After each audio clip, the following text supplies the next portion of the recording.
जय जय रघुवीर समर्थ श्रीराम समर्थ. श्लोक क्रमांक 6.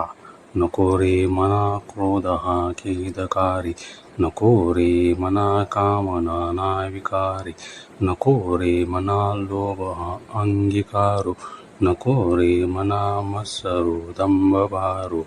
अर्थ: हे मना, इतरांवर किंवा परिस्थितीवर राग करू नको, कारण शेवटी दुःख आणि पश्चाताप देतो. मनामध्ये विविध प्रकारच्या विकारी वासना किंवा चुकीच्या इच्छा बाळगू नको. हे मना, कोणत्याही गोष्टीचा अतिलोभ धरू नकोस, कारण लोभ हे पतनांचे मूळ आहे. मनामध्ये कोणाबद्दलही मत्सर बाळगू नको किंवा दिखावा किंवा खोटा अहंकार करू नको. ह्या श्लोकमध्ये मनाला क्रोधापासून दूर राहून वासनावर नियंत्रण ठेवून लोभ व मत्सर सोडून आणि अहंकाराचा त्याग करून सात्विक जीवन जगण्याचा बोध करतो. जय जय रघुवीर समर्थ.